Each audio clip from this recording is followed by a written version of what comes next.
Billionaire Jordan Vance built his empire on control, but when Ray Cunningham walks in to fix his crumbling image, she shakes more than his reputation. Can she break through his walls, or will love cost him everything? Before we get into the story, comment below where in the world you are watching from today. The morning sun streamed through the floor-to-ceiling windows of Vance Capital Management, casting long shadows across the polished marble floors. Jordan Vance stood at the window of his corner office, looking down at the tiny people rushing along the sidewalks of Manhattan. From up here, they all looked the same. Small, insignificant. "Mr. Vance, your 9 o'clock is here," his assistant's voice crackled through the intercom. Jordan straightened his custom Italian tie and adjusted his cuffs. At 34, he was one of the youngest billionaires in the financial world. His hedge fund had tripled its value in just 5 years. People said he had a gift for making money from chaos. His enemies, and there were many, said he created the chaos himself. "Send them in," he replied, not bothering to sit down. He preferred to greet people standing. It set the tone. The door opened, and Jordan's expression froze. The woman who walked in wasn't what he expected. She was tall and striking, with shoulder-length locks framing a face that managed to be both beautiful and formidable at the same time. She wore a perfectly tailored cream suit that contrasted with her dark skin and carried herself with the confidence of someone who belonged in any room she entered. "Mr. Vance," she said, extending her hand. "I'm Ray Cunningham from Image Solutions." Jordan hesitated just a fraction too long before taking her hand. "I was expecting David Thompson. David had a family emergency. I'll be handling your case personally," Ray replied, her voice cool and professional. "Shall we get started?" Jordan gestured to the chairs across from his desk. "Please." As they sat, Jordan studied her. He had specifically requested David Thompson, the founder of the PR firm. The fact that they'd sent someone else, someone like her, irritated him. "Let me save you the awkwardness," Ray said with a polite smile as she opened her laptop. "Yes, I've seen the video." "No, I don't care about your preferences. I'm not here to impress you. I'm here to fix the mess you made." Jordan felt his jaw tighten. The video. That damn video from 3 years ago at a private party, where someone had recorded him laughing about never dating black women. "It's not prejudice. It's just preference," he'd said. The clip had resurfaced recently alongside his latest scandal, an email where he'd mocked a competitor's diversity initiatives. "I didn't realize I needed to pass a political correctness test to hire a PR firm," Jordan said, leaning back in his chair. "You don't, but you do need someone who could be honest with you," Ray replied, unfazed. "Your investors are threatening to pull out. Your company's stock dropped 12% in 2 days, and your dating history is now part of the public conversation about your character. I'm here because I'm good at what I do, not because I care about your personal life." Jordan studied her face, looking for the intimidation he was used to seeing. There was none, just calm professionalism and something else, a determination that made him uneasy. "Fine," he said finally. "What's your plan?" "First, we need to understand the full scope of the problem." Ray turned her laptop to show him a social media dashboard. "These are the trending hashtags about you. Hashtag Vance Values and hashtag Billionaire's Bias are the most popular. The narrative is that you're just another rich white man who built his wealth on discrimination." "That's ridiculous," Jordan snapped. "I hire based on talent. How many black executives work at Vance Capital?" Ray asked without looking up. Jordan paused. 2 out of 14. "And women?" 3. Ray nodded, making notes. "We need to change the conversation. Show the public who you really are."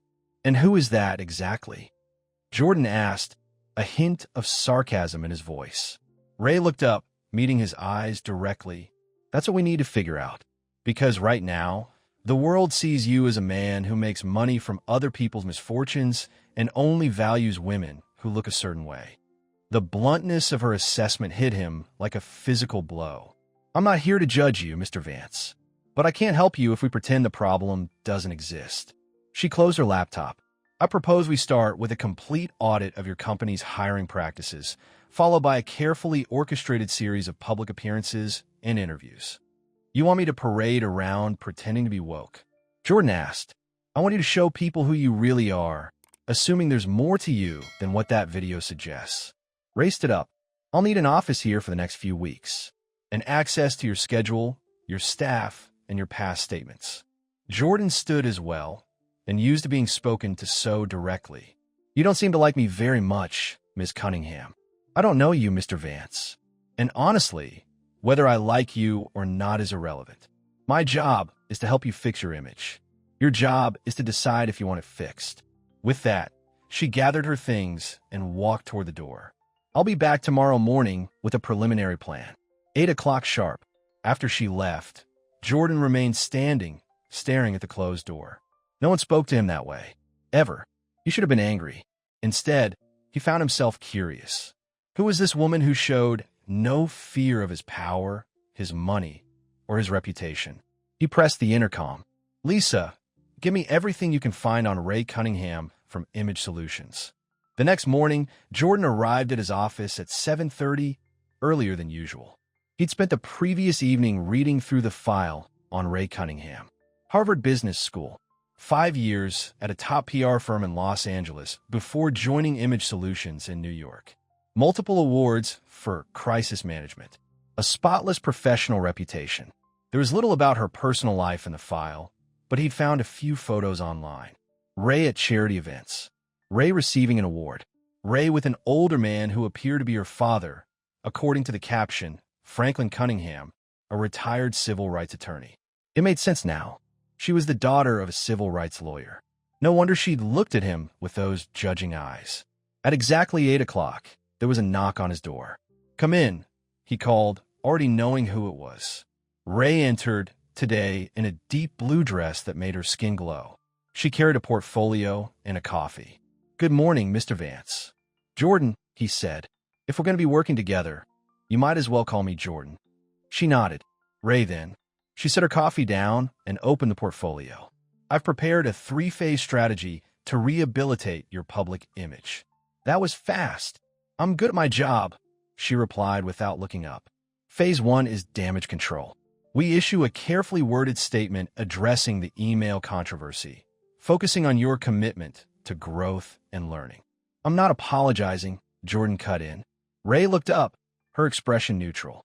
Did I say anything about an apology? I said we'd focus on growth and learning. The statement acknowledges that your words were taken out of context while emphasizing your company's ongoing commitment to diversity. Jordan studied her. That's not what I expected. My job isn't to turn you into someone you're not. It's to help you communicate more effectively. She continued. Phase 2 is reputation building. We need to showcase the aspects of your business and personal life that counteract the negative narrative, such as your scholarship program for underprivileged youth, the fact that your company was one of the first on Wall Street to offer extended parental leave, your annual donation to the Veterans Foundation. Jordan raised an eyebrow. You've done your homework. Of course. Phase 3 is the long-term strategy. New initiatives, partnerships with diverse organizations, and a more thoughtful approach to your public statements. She handed him a document. Here's the complete plan. Jordan took the paper, but didn't look at it. Instead, he studied her face. Why did you take this job, Ray? After seeing that video. She met his gaze. Because I got tired of watching people like you destroy everything we build and then hire us to clean it up. I wanted to see the problem up close. And what do you see? A man who's built walls so high he can't see over them anymore. She gathered her things. The board meeting is at 10. I prepared talking points. We should review them beforehand. Throughout the day, Jordan found himself watching Ray. The way she commanded attention in the board meeting without raising her voice. The way she smoothly redirected a hostile question from a board member about the controversy. The way she seemed to see right through the polite facades of the corporate world. After the meeting, she joined him in his office to debrief. That went well, she said, making notes. Harrison seemed particularly receptive to the new diversity initiative. Harrison's daughter just started a social justice blog. He's trying to impress her, Jordan replied, loosening his tie. Ray smiled slightly. Whatever works. You're good at this, Jordan admitted. Reading people. So are you. That's how you've made your fortune, isn't it? Reading the market, predicting behavior, Jordan nodded slowly. I suppose it is. The difference is, I use it to help people communicate better. You use it to make money. Is that judgment I hear? Jordan asked, leaning forward. Observation, Ray corrected. We all use our talents differently. An awkward silence fell between them. I saw your father as Franklin Cunningham, Jordan said finally. Ray's expression tightened slightly. Yes, the civil rights attorney who won the Westbrook case. You've done your homework too, I see. She closed her notebook. Know your allies and your enemies, Jordan said with a small smile. Which am I to you, Ray? Neither yet. You're a client. She stood up. We have a photo opportunity tomorrow at the youth center that benefits from your scholarship program. We're something less intimidating than your usual armor. Armor? Your three-piece suits and power ties. We're something that makes you look like a human being, not a hedge fund algorithm. With that, she left, leaving Jordan once again staring at a closed door, feeling like he'd just encountered a force of nature he couldn't control. The youth center was in Brooklyn, a world away from Jordan's Manhattan penthouse. As his driver navigated the streets, Jordan felt strangely nervous.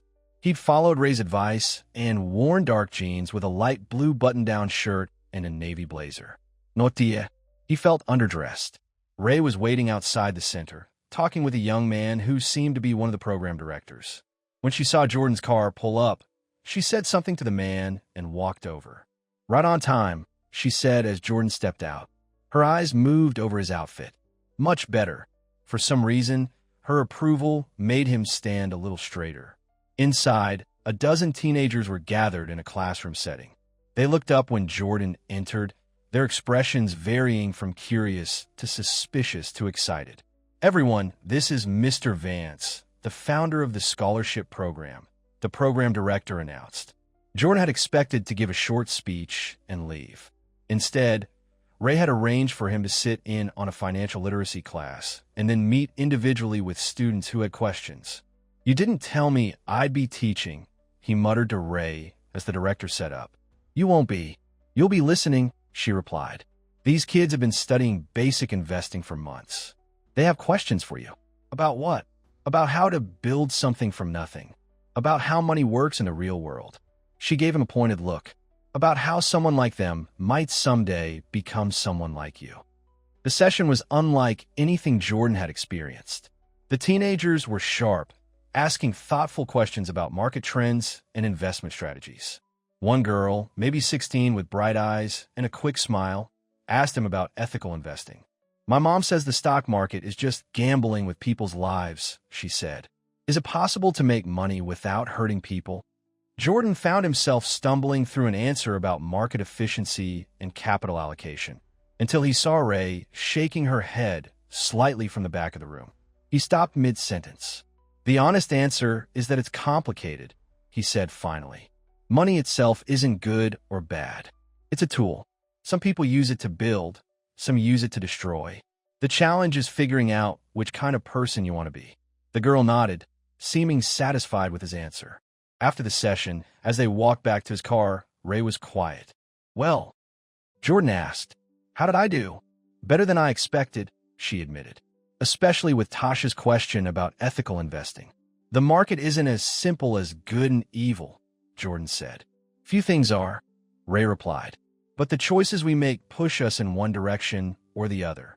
Before Jordan could respond, a group of reporters approached, obviously tipped off about his visit. Mr. Vance, can you comment on the recent controversy surrounding your company? Is this visit damage control for your comments about diversity? Ray stepped slightly in front of him. Mr. Vance is here today, as he has been for the past 5 years, supporting educational opportunities for underserved youth. His scholarship program has sent 27 students to college who otherwise couldn't afford it. But what about? If you're interested in the real story, Ray continued smoothly, you should talk to the students whose lives have been changed by this program. Mr. Vance's actions speak louder than any controversy. As she handled the reporters, Jordan watched her with growing admiration. She was formidable, turning a potential ambush into a positive story with just a few sentences. Back in the car, Jordan said, You were impressive back there. I told you. I'm good at my job. Is that why you're single? The question came out before he could stop it. Ray looked at him sharply. Excuse me? Jordan regretted the question immediately. I'm sorry. That was inappropriate. Yes, it was. She looked out the window. And incredibly presumptuous. You don't know anything about my personal life. You're right. Jordan ran a hand through his hair. I just meant someone as accomplished as you. Let me stop you right there, Ray said, turning to face him. My relationship status has nothing to do with my professional abilities, and it's certainly none of your business. They rode in uncomfortable silence back to the office. When they arrived, Ray gathered her things quickly. We have a charity gala tomorrow night, she said, her voice professional again. Your ex, Melissa, will be there with her new husband. The press will be watching how you interact. Got it, Jordan said. Ray paused at the door. And Jordan? Don't ever make assumptions about my personal life again. After she left, Jordan sat at his desk, feeling like an idiot. Why had he asked about her relationship status? It was completely unprofessional. And yet, he couldn't deny the growing fascination he felt toward Ray Cunningham, a woman who seemed completely immune to his money, his power, and his charm. For the first time in a long time, Jordan Vance had met someone he couldn't read, couldn't predict, and couldn't control. And it terrified him how much he liked it. The charity gala was held at the Metropolitan Museum of Art, a glamorous affair with Manhattan's elite dressed in their finest. Jordan arrived alone, as usual, in a classic black tuxedo. He spotted Ray immediately, standing near the entrance in a stunning red gown that hugged her curves and made her skin glow like burnished gold. For a moment, he couldn't take his eyes off her. Then he noticed she was talking to his ex, Melissa, tall, blonde, and model-perfect in a white designer dress. The two women couldn't have looked more different, and yet they seemed to be chatting comfortably. As Jordan approached, he heard Melissa laugh at something Ray had said. Jordan, Melissa greeted him with a polite kiss on the cheek. Your new PR consultant is delightful. Much more interesting than the last one. She certainly is, Jordan agreed, his eyes meeting Ray's. You look beautiful tonight, Ray. Something flickered across Ray's face. Surprise, perhaps, before her professional mask returned. Thank you. I was just telling Melissa about the success at the youth center yesterday. Yes, I saw the coverage, Melissa said. Very positive. You're in good hands, Jordan. She touched his arm lightly. Now, if you'll excuse me, I see my husband by the bar. As Melissa walked away, Ray handed Jordan a champagne flute. She's exactly what I expected. What do you mean? Tall, blonde, perfect. Jordan felt his face flush slightly. Melissa and I ended things amicably. I'm sure you did. After all, she fits your preference, doesn't she? The reference to the video hung between them. Jordan took a sip of champagne to avoid responding immediately. People change, Ray. Do they? She looked at him skeptically. Or do they just get better at hiding who they really are? Before he could answer, they were interrupted by Walter Kingsley, one of Jordan's biggest investors. Jordan, my boy, Walter boomed, clapping him on the shoulder. And who is this vision in red? Walter, this is Ray Cunningham, my PR consultant. Ray, Walter Kingsley, chairman of Kingsley Investments. A pleasure, Ray said, shaking his hand. Walter leaned inconspiratorially. You're doing wonders for the boy's image. That youth centerpiece was brilliant. Almost makes people forget about that unfortunate video. Jordan tensed, but Ray's expression remained pleasant. Mr. Vance's support of educational initiatives has been consistent for years, long before any controversies, she said smoothly. The media is just now catching up to the real story. Walter chuckled. Well, whatever you're doing, keep it up. The board was getting nervous, but the stock stabilized. He turned to Jordan. Though between us, son, you might want to be more careful about what you say at parties these days. Cameras everywhere. After Walter moved on, Jordan noticed Ray's smile had become fixed. Are you all right? He asked. I'm fine, she said, but her voice was tight. Excuse me for a moment. Jordan watched her walk toward the ladies' room, her back straight and her head high. He had the distinct impression he'd disappointed her somehow, though he wasn't sure exactly why. Throughout the evening, Ray remained professionally cordial, but the easy rapport they'd begun to develop seemed to have vanished. She introduced him to the right people, steered him away from potential troublemakers, and made sure photographers captured him donating a large check to the charity. By the time they were in his car heading home, Jordan couldn't stand the polite silence anymore. "Did I do something wrong tonight?" he asked. Ray looked out the window at the passing city lights. "No, you played your part perfectly. Then why do I feel like you're upset with me?" She turned to look at him, her eyes searching his face. "Do you know what Walter Kingsley said to me when you were talking to the museum director?" Jordan shook his head. He said, "Jordan's always had a thing for blondes. You're quite a departure for him." Then he winked. She let out a small, humorless laugh. "As if the only reason you and I would be together at an event is if we were sleeping together." Jordan felt a flash of anger. "I'll speak to him." "Don't bother." Ray cut him off. "It's not about Walter. It's about the world you've created around yourself. A world where someone like me is only valuable if I'm helping your image or warming your bed." The words hit Jordan like a physical blow. "That's not fair, Ray. I've never treated you that way." "Haven't you? What was that question about my relationship status yesterday? Would you have asked a male PR consultant the same thing?" Jordan fell silent, unable to deny it. "I told you on day one," Ray continued, her voice softer now. "I'm not here to impress you. I'm here to do a job. And part of that job is helping you see the walls you've built around yourself." The car pulled up to her apartment building in Brooklyn Heights. "I'll see you on Monday," she said, gathering her purse. "The interview with Financial Times is at 11. As she reached for the door handle, Jordan caught her wrist gently. "Ray, wait." He released her immediately when she looked at his hand. "I'm sorry. About the question yesterday. About Walter. About a lot of things, apparently." Ray's expression softened slightly. "Good night, Jordan." As the car pulled away from her building, Jordan leaned back against the leather seat and closed his eyes. What was happening to him? In just 1 week, this woman had made him question things about himself he'd never even considered before. And the most unsettling part? For the first time in his adult life, Jordan Vance cared what someone else thought of him. Not because it affected his business or his reputation, but because, somehow, Ray Cunningham's opinion had begun to matter. The Financial Times interview went better than Jordan expected. The reporter, a sharp-eyed woman with 20 years of experience covering Wall Street, had asked tough questions about the leaked email and the video, but Ray had prepared him well. He spoke about learning and growth without sounding fake or rehearsed. "You handled that perfectly," Ray said as they walked back to his office after the reporter left.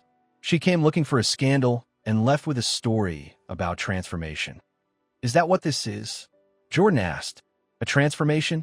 Ray gave him a sideways glance. "That depends on you. Is this just an act to save your company, or do you actually want to change?" The question hung between them as they entered his office. Jordan closed the door and leaned against his desk. 2 weeks ago, I would have said it was just business, he admitted. But now, he shook his head. "I don't know anymore." Something in his tone made Ray look at him more carefully. "What's changed?" "You," Jordan said simply. "The way you see the world. The way you see me. It's uncomfortable." Ray's professional mask slipped for a moment, revealing surprise. "I'm just doing my job." "No, it's more than that." Jordan moved to the window, looking out at the city below. "You don't just manage my image. You challenge how I think, how I see people." He turned to face her. "How I see myself." Ray set her portfolio down on the conference table, clearly unsure how to respond. "I have a dinner meeting with some investors tonight," Jordan said, changing the subject. "Will you join us?" "That's not necessary. I prepared your talking points." "I'd like you there," Jordan interrupted. "Not as my PR person. As..." He hesitated. "As my advisor." Ray studied his face, looking for hidden motives. "Fine. Text me the details." After she left, Jordan sat at his desk, trying to focus on work, but his mind kept drifting back to Ray. What was it about her that had gotten under his skin so quickly? It wasn't just that she was beautiful, though she certainly was. It was the way she carried herself, the confidence in her voice, the sharp intelligence in her eyes. She saw through his carefully constructed facade in a way no one else ever had. And it terrified him how much he wanted her to see more. The restaurant was one of the most exclusive in the city, with a 3-month waiting list and a clientele of power brokers and celebrities. Jordan arrived early and spoke briefly with the maitre d', before being shown to a private dining room with a view of Central Park. When Ray arrived, he found himself standing automatically, struck once again by her beauty. She wore a simple black dress with a single strand of pearls, her locks pulled back in an elegant updo. "You look lovely," he said. "Thank you." She glanced around the empty room. "Where are the investors?" "They'll be here soon." Jordan pulled out a chair for her. "I wanted to talk to you first." Ray sat down, her expression guarded. About yesterday." Jordan took the seat across from her. "What Walter said at the gala. I told you it doesn't matter." "It does to me." Jordan leaned forward. "I want you to know that I've never seen you as what you said. A helper for my image, or—" He cleared his throat. "The other thing." Ray's lips curved in a small smile. "You can say it, Jordan." "Warming your bed. It's not a curse word." Jordan felt his face warm. "My point is, I respect you. As a professional and as a person." "Thank you." Ray took a sip of water. "But respect isn't the issue here." "Then what is?" "The world you've created for yourself," Ray said. "A world where women like me don't exist except as employees or diversity statistics. A world where your preference has shaped everything from your dating life to your hiring practices." Jordan started to protest, but Ray held up a hand. "Think about it. Your executive team, your past girlfriends, even your closest friends, they all look the same, think the same, come from the same backgrounds." She leaned forward. "You've built walls around yourself, Jordan. And those walls don't just keep people like me out. They keep you trapped inside." The words hit him with unexpected force. Before he could respond, the door opened and 3 men in expensive suits entered, his investors. Throughout dinner, Jordan found himself watching Ray. The easy way she engaged with the investors, asking thoughtful questions about their families and interests. The subtle way she steered the conversation away from controversial topics. The respect she commanded without ever raising her voice. By the time dessert arrived, all 3 men were charmed. Even Harold Winters, the most conservative of the group, was smiling at something Ray had said about his grandson's baseball team. "Jordan," Harold said as they prepared to leave, "you found yourself quite an asset in Miss Cunningham. The board will be pleased to hear how well you're handling this situation." After the investors left, Jordan and Ray remained at the table, an awkward silence falling between them. "Thank you for tonight," Jordan said finally. "You were amazing with them." "Just doing my job." Ray checked her watch. "It's getting late. I should go. Let me drive you home." "That's not necessary." "Please." Jordan met her eyes. "I'd like to continue our conversation." After a moment's hesitation, Ray nodded. In the car, the city lights created a shifting pattern of shadows across their faces. For several minutes, neither spoke. "You were right," Jordan said at last. "About the walls. I never thought about it that way before." Ray turned to look at him. "Why did you build them?" Jordan gazed out the window, considering the question. "Safety, I guess." "Control." "Control over what?" "Everything." He smiled ruefully. "My father was a drunk who could barely hold a job. My mother worked 3 jobs to keep us afloat. Nothing in my childhood was certain, not meals, not housing, not even whether my dad would come home at night." Ray's expression softened. "So you build a life where everything is predictable." "Exactly." Jordan looked at her, "Including the people I surrounded myself with. And now, Jordan shook his head. "Now I'm not sure anymore. Meeting you has made me question things I've never questioned before." The car pulled up to Ray's building. This time, Jordan got out and walked her to the door. "Thank you for the ride," Ray said, searching in her purse for her keys. "Ray." Jordan's voice made her look up. "Would you have dinner with me?" "Not for work. Just dinner." Surprise flashed across her face, followed by wariness. "Jordan, I don't think that's a good idea." "Why not?" "Because I'm not a bot for you to check on your journey to becoming more enlightened," she said bluntly. "And because I don't date clients." "Fair enough." Jordan nodded, trying to hide his disappointment. "Good night, Ray." As he walked back to the car, Ray called after him. "Jordan." He turned. "Ask me again when I'm not your PR consultant anymore." With that, she disappeared into her building, leaving Jordan standing on the sidewalk with an unfamiliar feeling in his chest, something that felt suspiciously like hope. Over the next few weeks, Jordan found himself changing in ways he hadn't expected.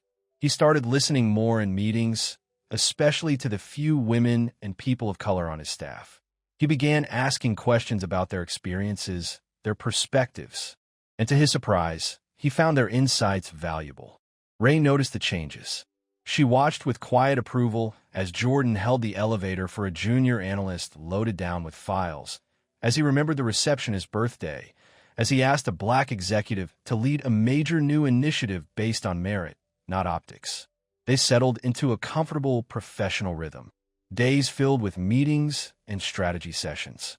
Carefully orchestrated public appearances that gradually shifted public perception of Jordan from billionaire with a bias problem to business leader working to evolve. But there were moments, brief, electric moments, when their eyes would meet across a conference room, or their hands would brush as they reached for the same document, and Jordan would feel that unfamiliar tightening in his chest again.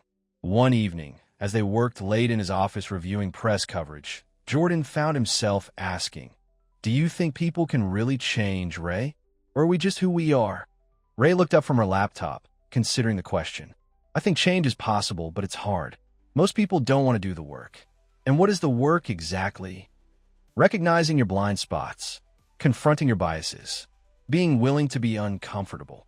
She set her laptop aside. "It's about seeing the walls you've built and choosing to tear them down, even though it's scary." Jordan nodded slowly. "I've been thinking a lot about what you said that night in the car. About control. And you were right. I've spent my whole life trying to control everything around me. My environment, my company, even the people I let get close to me." He ran a hand through his hair. "It's exhausting." Ray smiled slightly. "Freedom is on the other side of that fear, you know." "What fear?" "The fear of losing control, of being vulnerable, of letting people see the real you." Jordan met her eyes. "Is that what you think I'm afraid of?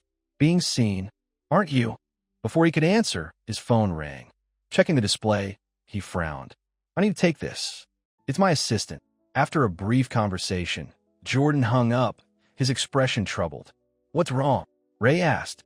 "Someone leaked an internal email to the press. An exchange between me and the board about diversity initiatives." He looked at her. "It makes it sound like everything we've been doing is just for show." Ray's face paled. "Is it?" "No." Jordan stood, pacing to the window and back. "At least, not anymore. Yes, it started that way, but now." He stopped in front of her. "Ray, you have to believe me. I've changed. I'm changing." She studied his face, uncertainty in her eyes. "What exactly does the email say?"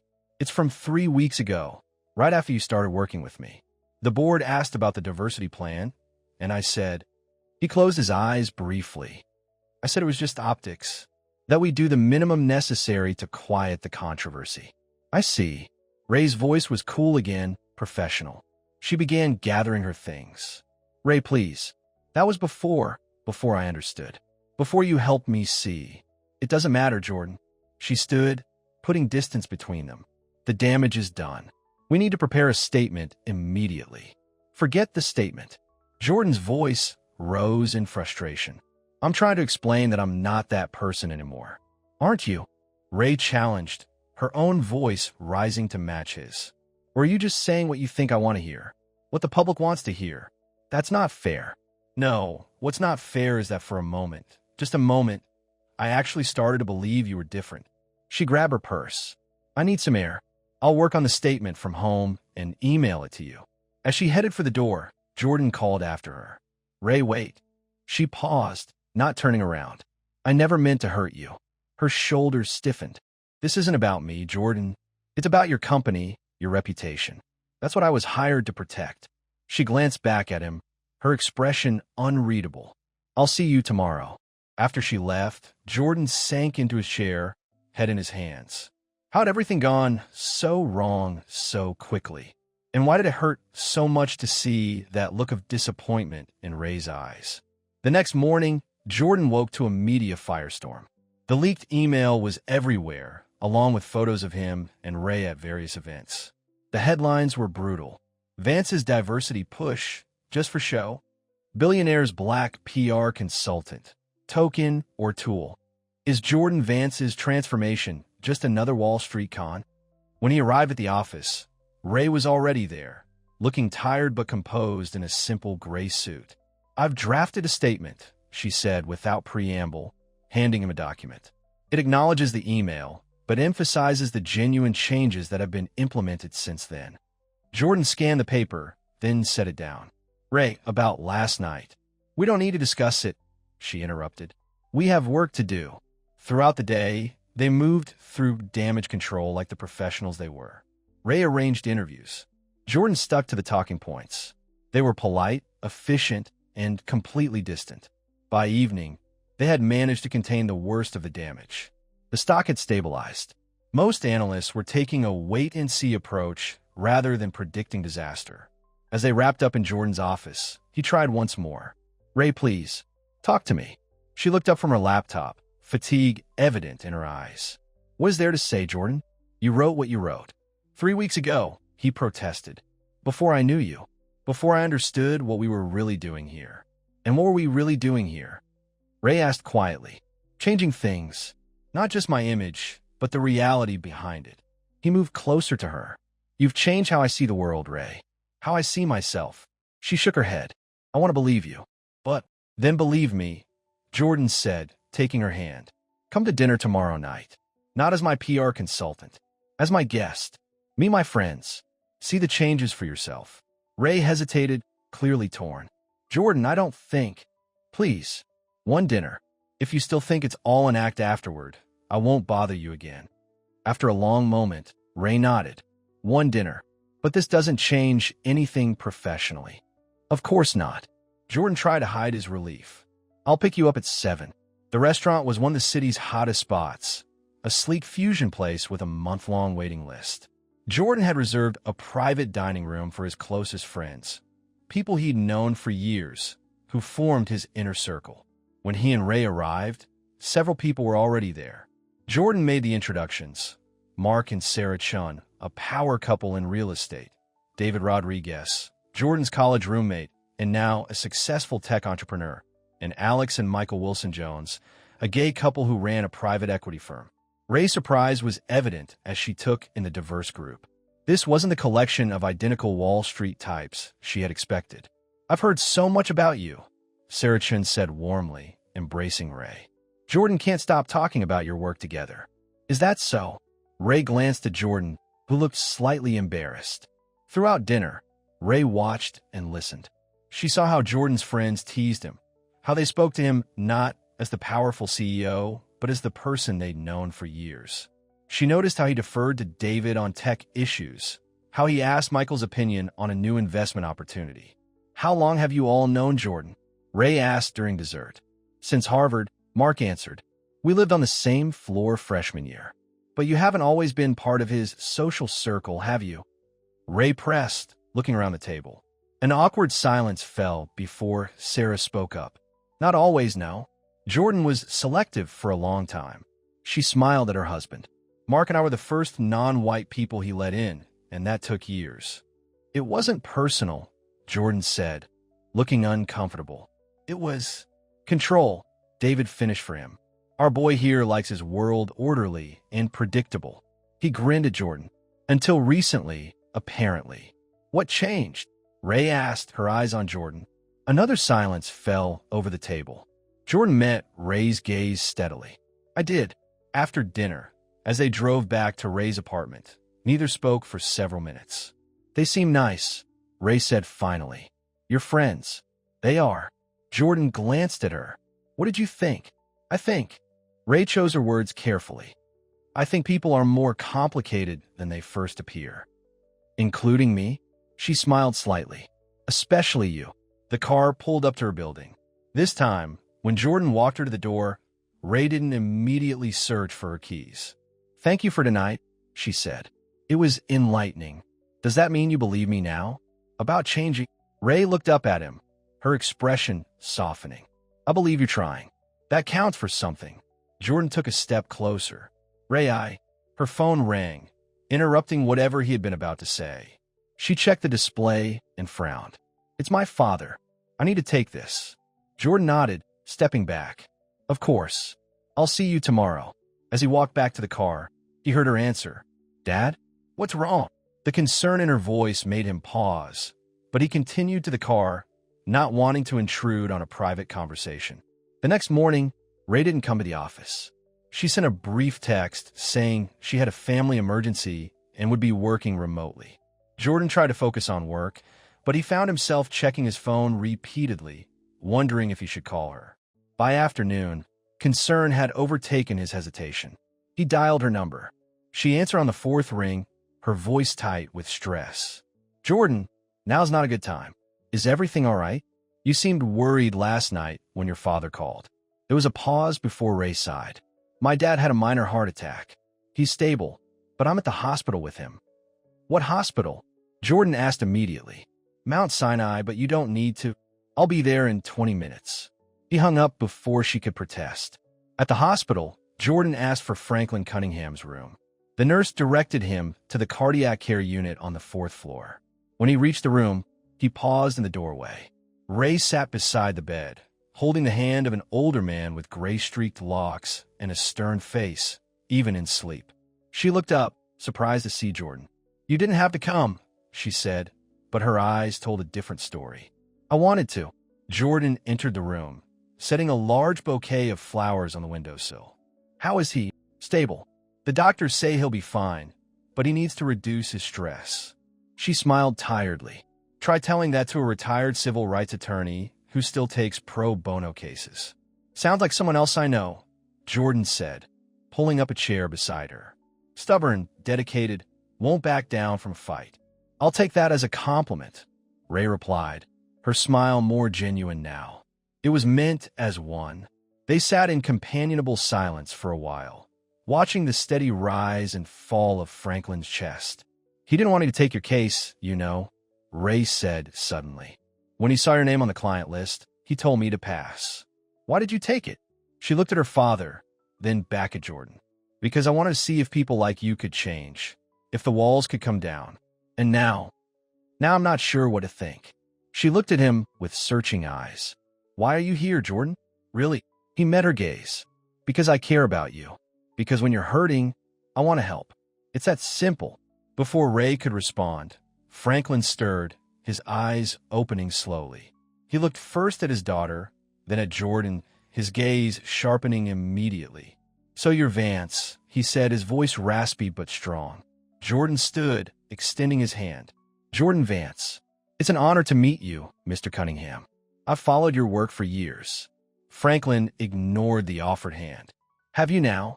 Including the class action suit against Miller Financial for discriminatory lending practices? A firm very much like yours, as I recall. Dad, Ray warned. It's all right, Jordan said, lowering his hand.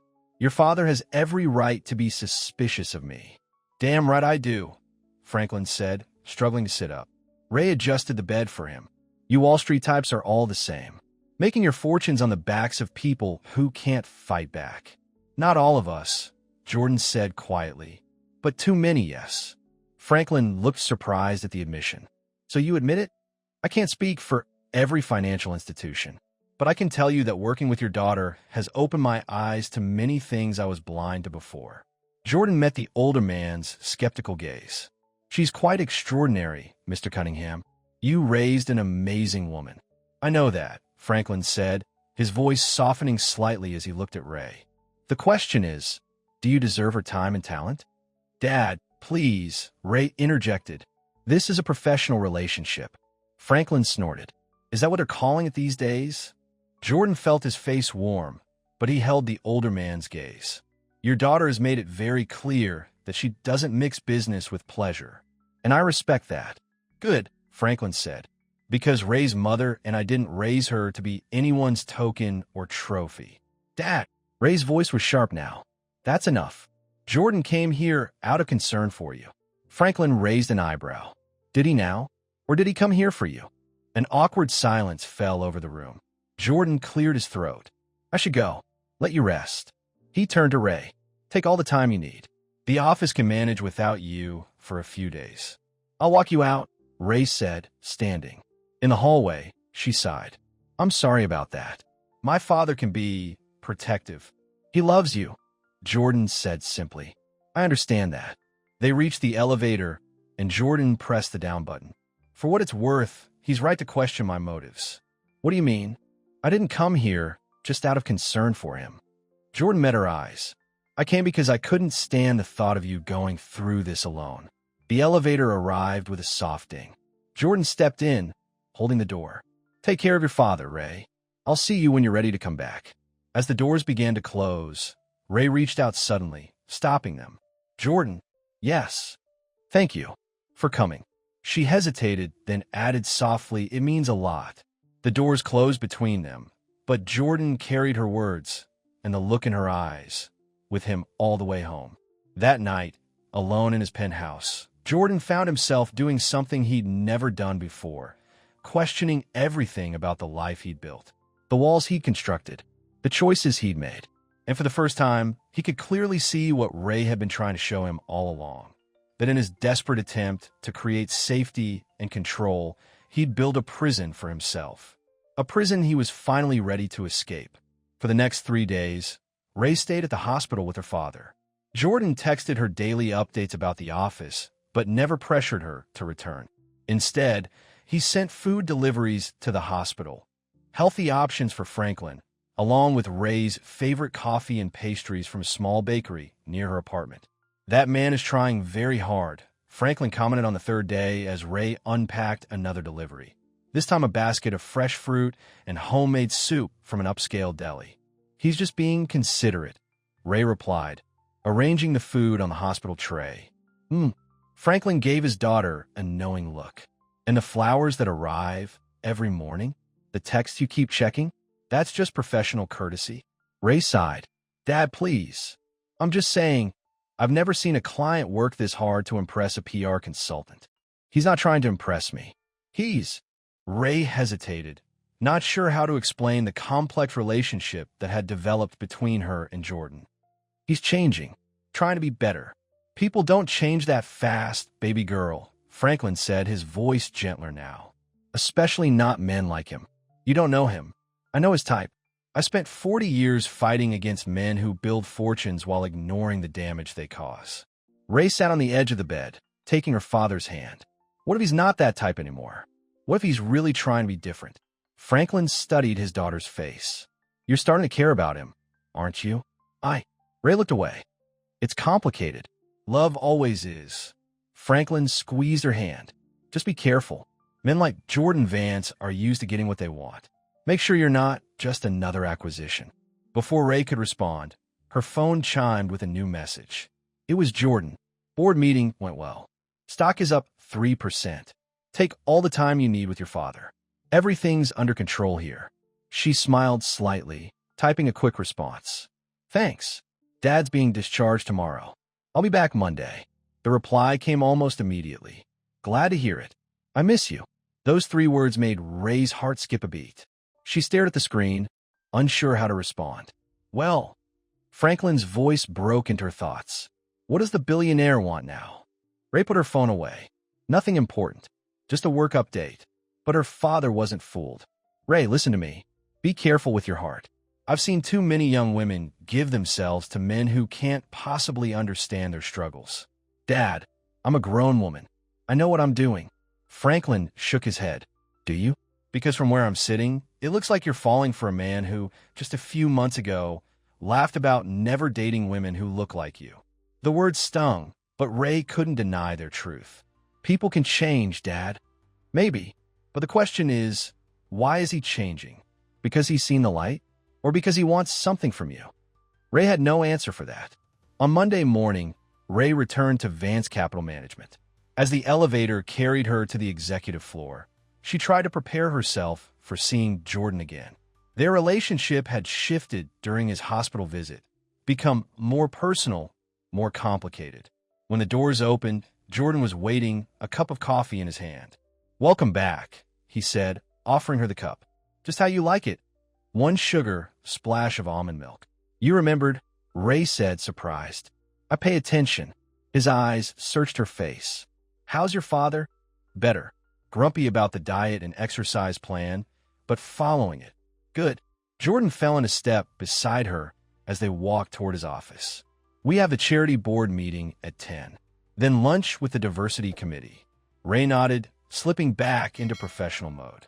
"I prepared some talking points for both, and we should discuss the quarterly shareholder letter." In the office, they reviewed the schedule for the week. If Jordan noticed Ray maintaining a bit more distance than before, he didn't mention it. He was respectful, focused, and surprisingly well prepared for the meetings she'd missed while caring for her father. "You've been busy," Ray commented as they reviewed the draft of the shareholder letter, which included a strong section on the company's new diversity initiatives. "I had a good teacher." Jordan smiled at her. "Besides, I wanted to show you I could handle things while you were gone." "I'm impressed," Ray admitted. "This is good work, Jordan." High praise from Ray Cunningham, he teased. "I should mark the calendar." She laughed, and for a moment, it felt like before, easy, comfortable. Then Jordan's expression grew more serious. "I meant when I texted you, Ray. I missed you." Ray felt her pulse quicken. "Jordan, we should focus on work." "Right. Of course." He sat back, professional again. "The charity board meeting. We should head down." Throughout the day, Ray found herself watching Jordan. The way he listened intently during the diversity committee lunch. How he asked thoughtful questions rather than dominating the conversation. The genuine interest he showed in a young Black analyst's presentation on emerging markets. By the end of the day, she had to admit that the changes in Jordan seemed real. Not just for show, not just to impress her, but a genuine shift in how he engaged with the world. As they wrapped up in his office, reviewing the day's events, Jordan said casually, "My friend David, from dinner the other night, is having a small gathering at his place this weekend. Nothing fancy, just a few friends. Would you like to come?" Ray hesitated. "Jordan, I'm not sure that's a good idea." "As friends," he clarified quickly. "Not as my PR consultant. Not as a date. Just friends." Friends. The word hung between them, both an offer and a question. "I'll think about it," Ray said finally. Jordan nodded, accepting her non-answer. "That's all I ask." The rest of the week passed in a blur of meetings, interviews, and strategy sessions. The leaked email controversy had largely died down, replaced by positive coverage of Vance Capital's new initiatives. Jordan was being hailed as an example of conscious capitalism in several business publications. On Friday afternoon, as they reviewed the week's media coverage in Jordan's office, Ray said, "You've come a long way in a short time. The narrative has completely shifted. Does that mean our work together is almost done?" Jordan asked, watching her carefully. The question caught Ray off guard. I suppose it does. The initial contract was for 6 weeks. We're at 5 now. And then what? Then I move on to my next client. And you continue building on the foundation we've established." Jordan was quiet for a moment. "What if I don't want you to move on?" Ray's heart skipped a beat. "Jordan, I'm not talking about the PR work," he said quickly. "I'm talking about whatever this is between us." "There is no this," Ray said, standing up and moving to the window. "We work together. That's all." Jordan stood as well, coming to stand beside her. "Is that really all it is to you?" Ray stared out at the city skyline, unable to look at him. "It has to be. You're my client. For one more week." She turned to face him then. "And then what, Jordan? What exactly are you suggesting?" "I don't know," he admitted. "I just know that the thought of not seeing you every day." He shook his head. "I don't like it. This is exactly what my father warned me about," Ray said softly. "What do you mean?" "He said I was falling for you, that I needed to be careful." Jordan's eyes lit up. "You're falling for me?" "I didn't say that," Ray backtracked quickly. "I was quoting my father. But you didn't deny it to him." Jordan took a step closer. "And you're not denying it now." Ray put a hand on his chest, keeping distance between them. "This can't happen, Jordan. You know that. Why not? Give me one good reason." "I'll give you several. 1, I don't date clients. 2, we come from completely different worlds. 3, until very recently, you wouldn't have even considered dating someone who looks like me." Jordan flinched to the last one. "That's not fair, Ray. I've changed. You've seen it yourself. People don't change that quickly. Some do, when they meet someone who makes them see the world differently." He caught her hand where it rested against his chest. "Someone who challenges them to be better." Ray pulled her hand away. "I'm not your redemption story, Jordan. That's not what this is about. Isn't it?" Ray grabbed her purse. I need to go. I'll see you on Monday. Wait, Jordan called as she reached the door. About David's gathering tomorrow. I don't think it's a good idea, Ray said without turning around. Please, Ray, just as friends. No pressure. When she didn't respond, he added, David specifically asked if you were coming. He liked you. Ray hesitated, then sighed. What time? 7. I can pick you up. I'll meet you there, Ray said, finally looking back at him. As friends. Nothing more. Nothing more, Jordan agreed, though his eyes told a different story. David's small gathering turned out to be a dinner party for 8 at his stunning Soho loft. When Ray arrived, she was relieved to see familiar faces. Mark and Sarah Chun from the previous dinner, along with a woman she didn't recognize and her husband. Ray, David greeted her warmly. I'm so glad you could make it. Jordan wasn't sure you'd come. I almost didn't, Ray admitted with a smile. Well, I'm glad you changed your mind. Jordan's on the terrace. Go on out. I'll bring you a drink. The terrace offered a breathtaking view of the city at sunset. Jordan stood at the railing, deep in conversation with a woman Ray didn't know, tall, blonde, and model beautiful. Exactly his type, or at least what used to be his type. Something uncomfortable twisted in Ray's stomach as she watched them. The woman laughed at something Jordan said, touching his arm lightly. Ray was about to turn back inside when Jordan spotted her. His face lit up in a way that made her heart skip. He excused himself from the blonde and crossed the terrace to her.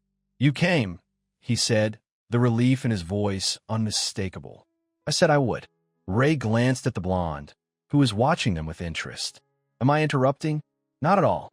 That's Amanda, David's sister. She just got back from Paris. Jordan didn't take his eyes off Ray. You look beautiful tonight. Ray had chosen a simple emerald green dress that complemented her skin tone. Nothing flashy, but she'd taken extra care with her appearance, a fact she wasn't ready to examine too closely. Thank you, she said, accepting a glass of wine from David, who had joined them. Now that everyone's here, dinner is served, David announced, guiding them inside. The evening was surprisingly pleasant. The conversation flowed easily, touching on everything from politics to travel to the latest Broadway shows. Ray found herself relaxing, enjoying the company of Jordan's friends. After dinner, as they moved to the living room for coffee, Amanda cornered Ray by the bookshelves. So, you're the famous Ray Cunningham, she said, studying Ray with curious eyes. Jordan talks about you constantly. Does he? Ray tried to keep her tone neutral. Amanda sipped her wine. You know, I've known Jordan for years.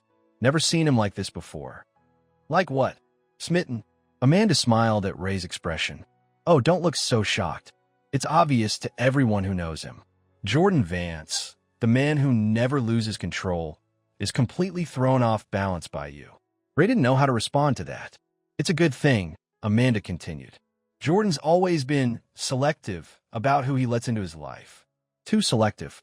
It's made him isolated, cut off from real connections.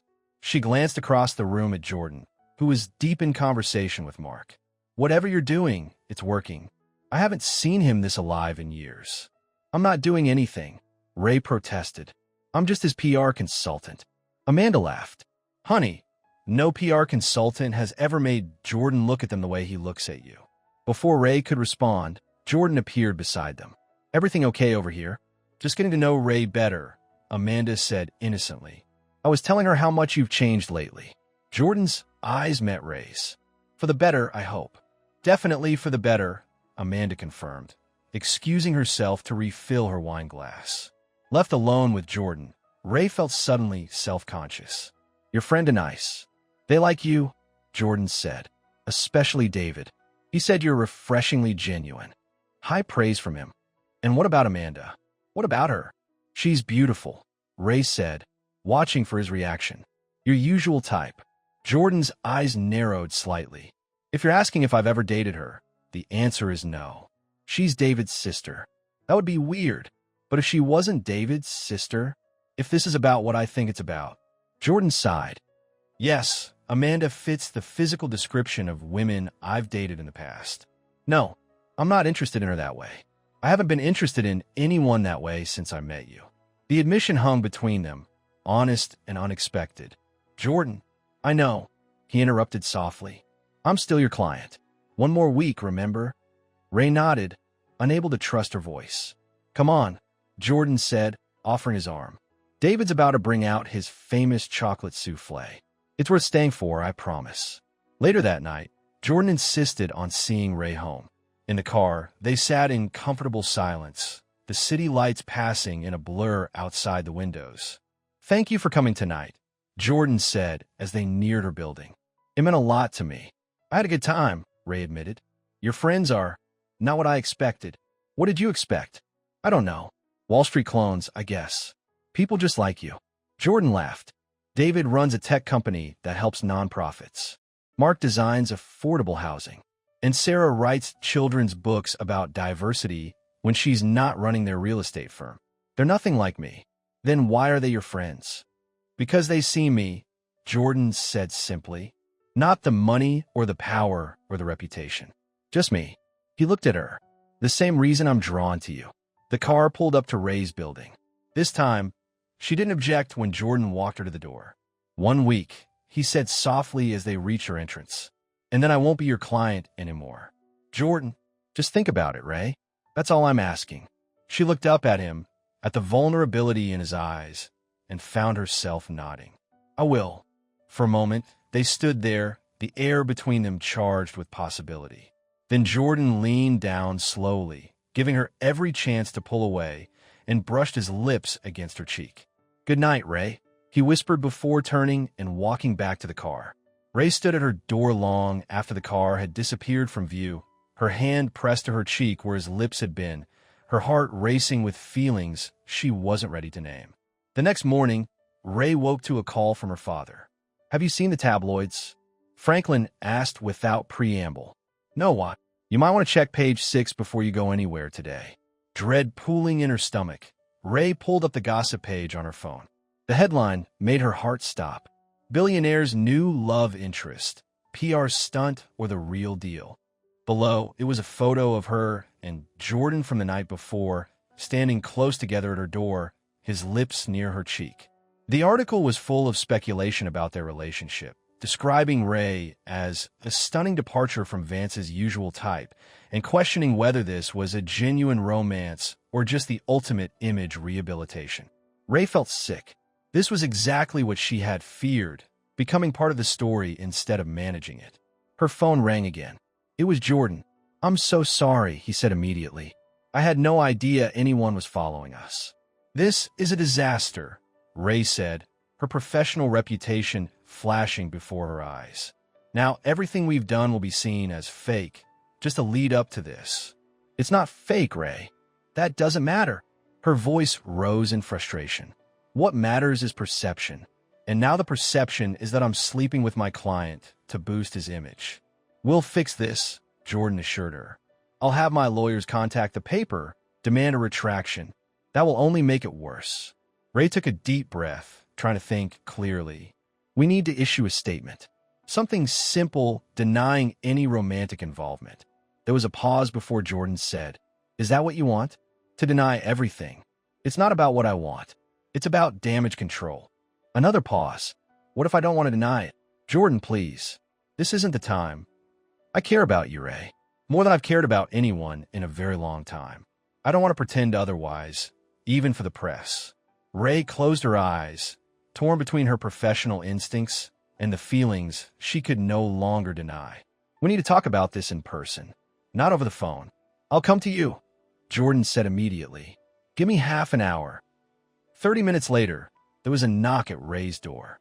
She opened it to find Jordan standing there, looking as though he hadn't slept. I'm sorry, he said again as she let him in. This is exactly what you were afraid of. Ray's apartment was a cozy one-bedroom in Brooklyn Heights, filled with books and art collected on her travels. Jordan looked out of place in his expensive clothes, standing in her small living room. I've drafted a statement, Ray said, handing him a piece of paper. It confirms that I've been working as your PR consultant, but denies any romantic involvement. Jordan read it, his expression unreadable. And is that the truth? There's nothing between us. Ray sighed, sitting on her sofa. Jordan, what do you want from me? Really? He sat beside her, close but not touching. I want a chance, Ray. A chance to see if what I'm feeling, what I think we're both feeling, is real. And what if it isn't? What if this is just, I don't know, the forbidden fruit syndrome? The thrill of wanting something you've always denied yourself. Is that what you think this is? Jordan asked, hurt evident in his voice. I don't know what to think anymore. Ray stood, pacing to the window and back. A few months ago, you were caught on video saying you'd never date a black woman. Now, suddenly you're interested in me? You have to see how that looks.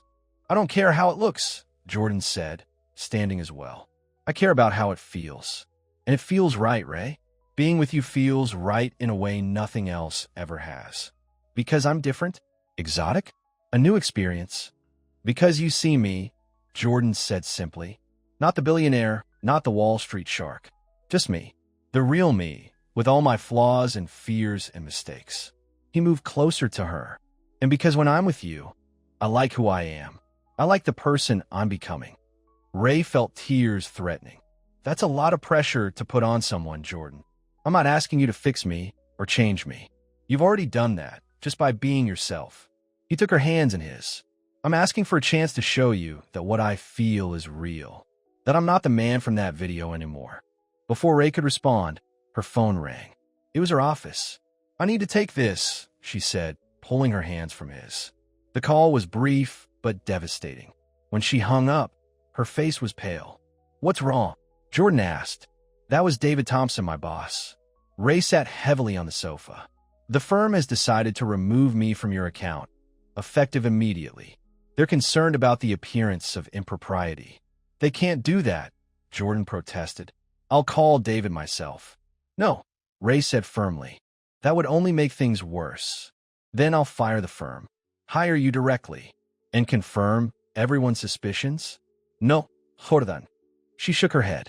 This is my career, my reputation, everything I've worked for. Jordan sat beside her, realization dawning on his face. I've ruined things for you, haven't I? It's not your fault, Ray said automatically, though part of her felt it was. It's just complicated. Tell me what you want, Ray. Whatever it is, I'll do it. She looked at him, this man who had changed so much in such a short time, who looked at her now with such open vulnerability. I need time. Space to figure this out. Jordan nodded slowly. Okay, time and space. I can give you that. And we need to issue the statement. The one denying any romantic involvement. If that's what you want. His voice was resigned. It's what needs to happen. Ray stood. I think you should go now. I have some calls to make. Try to salvage my professional reputation. Jordan stood as well, hesitating at the door. For what it's worth, Ray, I've never regretted anything in my life as much as I regret that stupid video. Not because it caused me trouble, but because it hurt people. Because it hurt you. The sincerity in his voice made Ray's resolve waver. Goodbye, Jordan. After he left, Ray sat alone in her apartment, the statement on the coffee table in front of her. She should send it out immediately. It was the professional thing to do. The smart thing. Instead, she picked up her phone and called her father. You were right, she said when he answered. It's complicated. Love usually is, Franklin replied gently. The question is he worth it? I don't know, Dad. I really don't know. But as she hung up, Ray realized she did know. Despite everything, the video, the tabloid story, the professional complications, she had fallen for Jordan Vance. And that terrified her more than any scandal ever could. The week after the tabloid story broke was the hardest of Ray's professional life. Her phone rang constantly with calls from colleagues, competitors, and reporters, all wanting to know if the rumors were true. Had she really fallen for Jordan Vance? Was their relationship the reason for his sudden transformation? She issued the statement denying any romantic involvement, but the damage was done. Her credibility was in question. A career built on impeccable professionalism, now tainted by gossip and speculation. David Thompson, her boss, had been understanding but firm. Take some time off, Ray. Let this blow over. We'll find another assignment for you when things settle down. It felt like a punishment, though she knew it was just business. The firm couldn't risk their reputation on the appearance of impropriety. Jordan had kept his word about giving her space. No calls, no texts, no surprise visits. Just a brief, formal email confirming that Vance Capital would continue working with Image Solutions under a different consultant. Ray spent most of the week at her father's place in Harlem, helping him recover and avoiding the press. Franklin, to her surprise, didn't say, "I told you so." Instead, he watched her with worried eyes as she checked her phone, her face falling each time it wasn't Jordan. "You miss him," Franklin observed on the fourth day, as they sat on his small balcony drinking coffee. "It doesn't matter," Ray replied, staring out at the street below. "It was never going to work. Because he's white? Because he's rich? Or because you're scared?" Ray looked at her father in surprise. "I thought you didn't approve of him." "I don't trust him," Franklin corrected. "That's different. But I trust you, baby girl. And I've never seen you look at anyone the way you look at him. Even if I did have feelings for him, and I'm not saying I do, it wouldn't change anything. My career is in shambles. People think I traded my professional ethics for a fling with a billionaire." Franklin sipped his coffee thoughtfully. "When I met your mother, everyone said it wouldn't work. A poor civil rights lawyer and a professor's daughter from a good family?" He chuckled at the memory. "Her parents nearly had a heart attack, but we didn't care what anyone thought. We knew what we had was real. This is different, Dad. Is it? Or are you just afraid to admit that sometimes life doesn't follow the plan? That sometimes the heart wants what it wants, regardless of what makes sense on paper?" Before Ray could answer, her phone rang. It was Sarah Chun, Jordan's friend. "Ray, it's Sarah. I hope you don't mind me calling. I got your number from David's wife. Is everything okay?" Ray asked, immediately concerned. Why would Sarah be calling her? "Not really." Sarah's voice was tight with worry. "It's Jordan. He's not doing well. The board is threatening to remove him as CEO. There's talk of a vote of no confidence at tomorrow's emergency meeting." "What? Why?" "The scandal partly, but mainly because of what he did yesterday." "What did he do?" Ray asked, her heart pounding. "He announced a complete restructuring of the company's investment strategy, moving away from high-risk, high-reward ventures toward more socially responsible investments. The board is furious. They're saying he's lost his edge, that he's making emotional decisions instead of financial ones." Ray sat down, stunned. "That doesn't sound like Jordan, doesn't it?" Sarah asked gently. "The Jordan you've come to know these past weeks?" Ray was silent, processing the implications. "He needs you, Ray, not as his PR person, as someone who believes in him, in who he's trying to become." After hanging up, Ray stared at her phone, conflicted. Jordan was risking everything. His company, his reputation, his fortune. Why? To prove something to her? To himself? "What is it?" Franklin asked, seeing her expression. Ray told him about Sarah's call, about Jordan's risky business moves, about the board's threat. "Sounds like a man who's figured out what really matters to him," Franklin said when she finished. "Question is, have you?" Ray looked at her father, tears forming in her eyes. "I'm scared, Dad. What if it's all an act? What if I'm just the latest challenge, the woman who said no? Then you'll pick yourself up and move on. But what if it's not?" Franklin took her hand. "What if this man has actually changed? What if you helped him see a better version of himself? Are you willing to walk away from that because you're afraid of getting hurt?" Ray didn't have an answer, but as she sat there, the weight of Jordan's absence pressing on her heart, she realized she needed to find out. The board meeting was scheduled for 9 a.m. at Vance Capital's headquarters. Ray arrived at 8:30, her heart racing as she entered the building where she'd spent so many weeks working alongside Jordan. The receptionist recognized her immediately. "Miss Cunningham, we weren't expecting you. Is he here?" "Jordan." "Mr. Vance is in the conference room, preparing for the board meeting, but he left instructions not to be disturbed. He'll see me," Ray said with more confidence than she felt.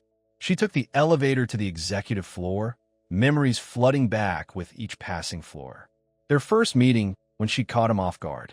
Their late nights working on strategy. The moment she'd realized he was genuinely changing. The conference room door was closed.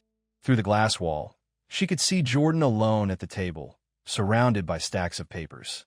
He looked tired, his usual immaculate appearance slightly rumpled, as if he'd been there all night. Ray knocked softly before opening the door. Jordan looked up, his eyes widening in surprise. "Ray," he stood quickly. What are you doing here? Sarah called me. Ray closed the door behind her. She told me what's happening. The board vote.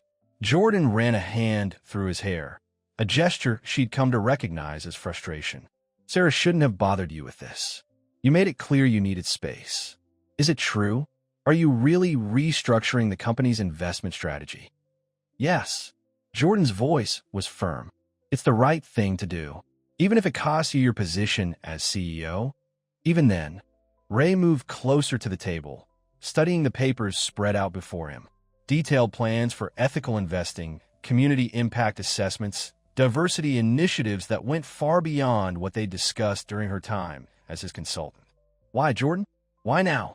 Why risk everything you've built? He met her eyes, his gaze steady. Because I finally understand what matters. Who I want to be. He gestured to the papers. This isn't about you, Ray. It's about me. The man I want to be, with or without you in my life. The sincerity in his voice made her heart ache. The board won't support this. You know that. Probably not. Jordan shrugged, a small smile playing on his lips. But I have to try. You could lose everything. Not everything, he said softly. Not if you're here. Before Ray could respond, the door opened and board members began filing in. Their surprised expressions at seeing Ray quickly turned to suspicion and whispers. Ms. Cunningham, Harold Winters said coldly. I wasn't aware you were still consulting for Vance Capital. She's not, Jordan said, moving to stand beside Ray. Ms. Cunningham is here as my guest. More whispers, more suspicious glances. Perhaps this isn't the appropriate time for guests, Jordan, Harold suggested, given the sensitive nature of today's discussion. Actually, I think it's the perfect time. Jordan's voice carried across the room, silencing the whispers. Because what I have to say concerns everyone in this room, and Ms. Cunningham most of all. The room fell silent as Jordan moved to the head of the table. Ray took a seat near the back, her heart pounding with uncertainty. 3 months ago, Jordan began, a video surfaced to me saying something thoughtless and hurtful. I dismissed it as unimportant, a joke taken out of context, a personal preference that had nothing to do with how I ran this company. He looked around the room, meeting each board member's eyes. I was wrong. A murmur went through the room. Jordan continued. That video revealed something about me that I didn't want to see, that the walls I'd built around myself, the careful selection of who I allowed into my life, my company, my world, wasn't just personal preference. It was prejudice, pure and simple. He paused, his eyes finding Ray's. Then I met someone who challenged me, who made me see the limitations I'd placed on myself and on this company by refusing to look beyond my comfort zone. Jordan, Harold interrupted, while this is all very touching, we're here to discuss business decisions, not your personal growth journey. But that's just it, Harold, Jordan countered. The two are connected. The way I've been running this company, chasing profits at any cost, ignoring the human impact of our investments, it's the same blindness that led me to make that thoughtless comment in the video. He walked around the table, pointing to the documents he'd prepared. These new initiatives aren't just about good PR or following trends. They're about building a company that creates value in every sense of the word, financial, social, human. And if we disagree, another board member asked, if we believe your personal feelings are clouding your business judgment, then you'll vote me out, Jordan said simply. That's your right. But before you do, I want to make one thing absolutely clear. He turned to face Ray. My relationship with Ray Cunningham has been completely professional from day one. Any suggestion otherwise is not only false, but disrespectful to an exceptional professional who has done nothing but help this company grow. Ray felt tears threatening at the fierce protection in his voice. If there's blame to be assigned for any appearance of impropriety, it rests solely with me, Jordan continued. Ms. Cunningham has maintained impeccable professional boundaries throughout our working relationship. Then why is she here now? Harold asked pointedly. Jordan looked at Ray, his eyes softening. Because I hope that now that our professional relationship has ended, she might consider a personal one. A shocked silence filled the room. Ray felt her face grow warm as all eyes turned to her. I think, she said, finding her voice, that this is a conversation Jordan and I should have privately. I agree, Jordan said quickly, and I apologize for putting you on the spot. He turned back to the board. The vote is yours to make, gentlemen. I've laid out my vision for the future of Vance Capital. You can either join me or replace me. Either way, I stand by my decisions. What followed was 3 hours of intense debate. Ray sat quietly in the corner, watching as Jordan defended his vision with passion and precision. He wasn't just speaking from emotion. He had the numbers to back up his claims that ethical investing could be profitable. That diversity wasn't just a moral imperative, but a business advantage. By the time the vote was called, Ray could see that Jordan had swayed at least some of the board members. The final tally was close, 8-6 in Jordan's favor. He would remain CEO, though, with the understanding that the new initiatives would be implemented gradually, with careful monitoring of financial impacts. As the board members filed out, many nodded respectfully to Ray. Harold Winters stopped beside her chair. I hope you know what you're doing, Ms. Cunningham, he said quietly. Jordan is a brilliant man, but he's never been one to open his heart easily. Don't hurt him. The unexpected concern in the older man's voice surprised Ray. I thought you were against his new direction. Professionally, yes. I think he's taking unnecessary risks. Harold glanced at Jordan, who was deep in conversation with another board member. But personally, I've known that boy since he was a hotshot analyst fresh out of Harvard. Never seen him fight for anything the way he fought for you today. After everyone had left, Jordan closed the conference room door, leaving him and Ray alone. I'm sorry if I embarrassed you, he said immediately. I just needed them to understand that none of this was your fault. You risked everything, Ray said softly. Your company, your position. Why? Because some things are worth the risk. Jordan moved closer to her. You asked me once if people can really change. I think they can, when they have a reason to. You gave me that reason, Ray. Not because I wanted to impress you, but because you helped me see a better version of myself. Ray stood, her emotions conflicted. I don't know what to say, Jordan. You don't have to say anything. He reached for her hand, then stopped himself. I meant what I said about giving you space. I just needed you to know that what happened between us, whatever it was real. At least for me. It was real for me too, Ray admitted, her voice barely above a whisper. That's what scared me. Hope flickered in Jordan's eyes. Scared you how? I've spent my whole career helping powerful men clean up their messes. I never wanted to be part of the mess. She met his gaze. But with you, it was different. You actually changed. You listened. You grew.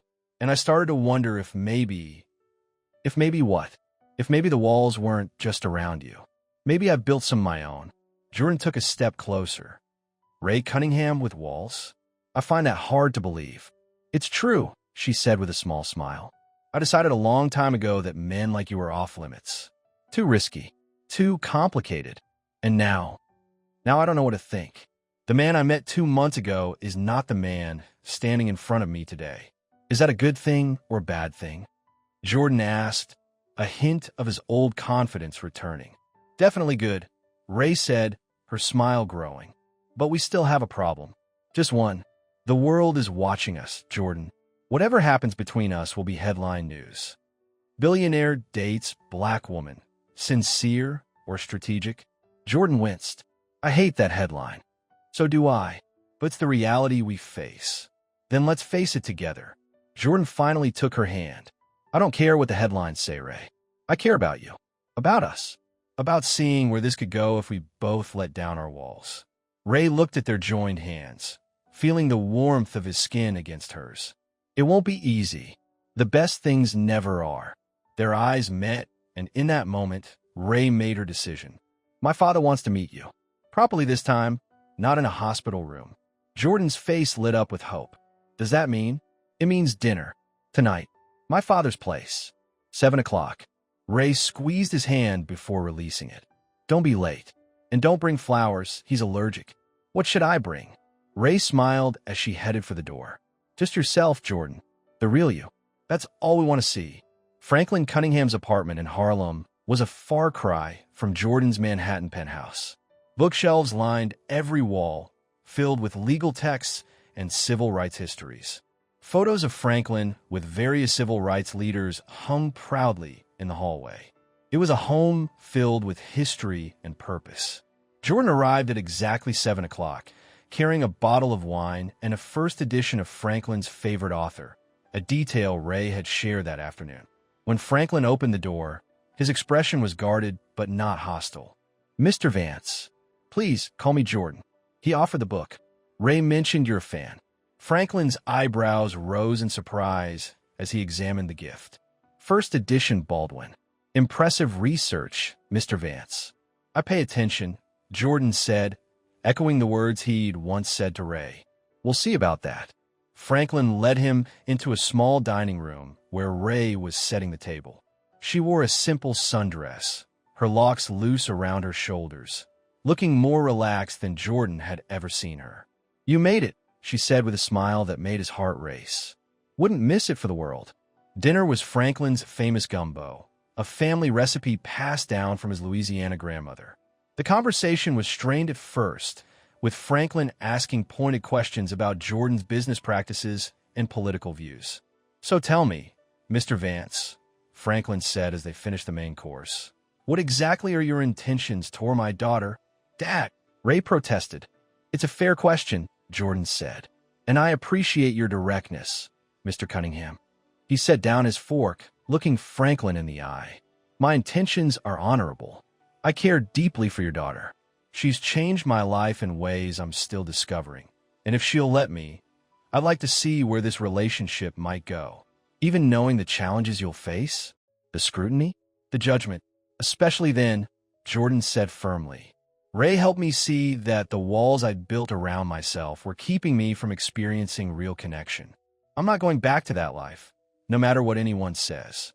Franklin studied him for a long moment. "And what about your preferences? The ones you so casually discussed in that video?" "Dad, that's enough," Ray said sharply. "No, it's okay," Jordan assured her. He met Franklin's challenging gaze. "That video shows a man I no longer recognize. A man who was so afraid of being vulnerable that he hid behind preferences to keep his world small and controllable." He shook his head. "I'm not proud of those words or the thinking behind them. All I can say is that I've changed, and I'm still changing. Every day." Franklin leaned back in his chair, his expression softening slightly. "Change is hard work, Mr. Vance. It's not just words. It's actions day after day when no one's watching. I know, and I'm committed to doing that work, whether Ray is in my life or not." Jordan glanced at Ray, then back to her father, "Though I very much hope she will be."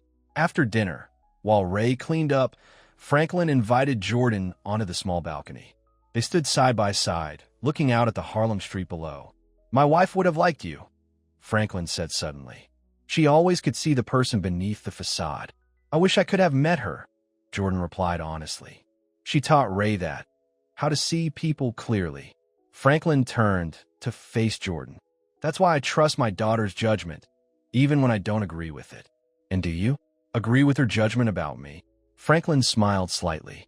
"The jury's still out, Mr. Vance, but I'm willing to keep listening to the evidence." It wasn't approval exactly, but it was a beginning. When Ray joined them on the balcony, Franklin excused himself, claiming fatigue. As he passed his daughter, he squeezed her hand and whispered something that made her smile. "What did he say?" Jordan asked as they stood alone on the balcony. "He said you're not what he expected." Ray moved beside him, their shoulders touching lightly. "That's high praise from Franklin Cunningham." "I like him," Jordan said. "He reminds me of you. Principled, direct, intimidatingly intelligent." Ray laughed. "I'll take that as a compliment." They stood in comfortable silence for a moment, watching the street life below. "So," Jordan said finally, "where do we go from here?" Ray turned to face him. "Slowly," she said, "one day at a time. No rushing, no grand gestures. Just two people getting to know each other, without the pressure of work or public scrutiny." "That sounds perfect." Jordan hesitated, then asked the question that had been on his mind all evening. "Can I kiss you now? I've been wanting to since that night at your door." In answer, Ray moved closer, tilting her face up to his. Their lips met in a kiss that was gentle at first, then deepened as Jordan's arms wrapped around her waist, drawing her closer. When they finally broke apart, both slightly breathless, Ray smiled. That was worth waiting for. Definitely, Jordan agreed, his eyes never leaving hers. Though I should warn you, the tabloids will have a field day if they catch us. Let them, Ray said with newfound confidence. We know the truth. That's all that matters. Over the next few months, Jordan and Ray took things slowly, as she had suggested. They went on real dates, to jazz clubs in Harlem that Jordan had never visited, to art galleries in Brooklyn, to small restaurants where no one recognized them. At work, Jordan continued implementing his new vision for Vance Capital, despite resistance from some investors. He hired more diverse executives, expanded the scholarship program, and launched a foundation focused on economic opportunity in underserved communities. Ray, after taking some time to regroup, started her own PR consulting firm specializing in crisis management and authentic corporate communication. Her first client was a tech company struggling with diversity issues, a referral from David Rodriguez, Jordan's friend. They faced challenges, of course. The tabloids continued to speculate about their relationship, with headlines ranging from cruel to condescending. Some of Jordan's oldest friends distanced themselves, uncomfortable with his transformation. Ray received hate mail from people who accused her of selling out or being Jordan's token black girlfriend. But with each challenge, their bond grew stronger. Jordan learned to listen when Ray explained how something that seemed innocent to him was hurtful to her. Ray learned to trust that Jordan's feelings were genuine, not just a phase or a challenge. 6 months after that first dinner at Franklin's apartment, Jordan invited Ray to a charity gala, the same event where, a year earlier, they had attended as consultant and client. This time, they arrived together, hand in hand. As they walked the red carpet, reporters shouted questions. Jordan, is this a serious relationship? Ray, did you change Jordan's dating preferences? How does it feel to be the exception to the rule, Ray? Jordan felt Ray tense beside him. Before she could respond, he stepped forward. I'd like to address that last question, he said, his voice carrying over the clamor. Ray is not an exception to any rule. She is an exceptional woman who helped me see that my so-called preferences were nothing but fear and prejudice in disguise. He looked at Ray, his eyes full of love. She didn't change my preferences. She changed my perspective. She helped me tear down walls I didn't even know I'd built. A hush fell over the crowd as Jordan continued, his voice sincere. I'm not the man I was a year ago. I'm not perfect now, and I never will be. But every day, I try to be better, to see more clearly, to listen more deeply, to love more fully. He squeezed Ray's hand, and I have this amazing woman to thank for showing me the way. Later that night, as they swayed together on the dance floor, Ray looked up at Jordan with tears in her eyes. Did you mean what you said? About me changing your perspective?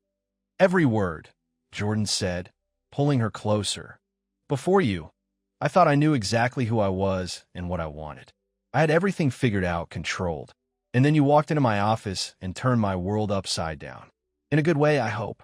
In the best way. Jordan pressed a kiss to her forehead. You helped me see that the world is so much bigger, so much richer than I ever imagined. That the walls I built to protect myself were actually a prison. Ray smiled up at him. And now, Jordan's eyes shone with certainty. Now I'm free. Because of you. Until you, I never knew what I was missing. As the music swelled around them, Jordan and Ray continued to dance. Two people who had found in each other not just love, but the courage to become their best selves. The walls had fallen, and in their place stood something far stronger. A love built on truth, respect, and the belief that people can change if only they are brave enough to try. 1 year later, Jordan stood nervously in Franklin Cunningham's living room. The older man had finally warmed to him, especially after seeing how consistently Jordan had worked to change both himself and his company. You wanted to speak with me? Franklin asked, setting aside the book he'd been reading. Yes, sir. Jordan took a deep breath. I'd like your blessing to ask Ray to marry me. Franklin's eyebrows rose. You're asking my permission? Not permission, Jordan clarified. Your blessing. Ray makes her own decisions. but your opinion matters to her and to me. A slow smile spread across Franklin's face. You've learned a lot this past year, haven't you? More than I ever thought possible. Franklin stood, extending his hand. You have my blessing, son. But a word of advice. Ray doesn't like grand gestures or public spectacles. I know, Jordan said, shaking his hand. I was thinking of asking her here, actually, where it all really began, if that's all right with you.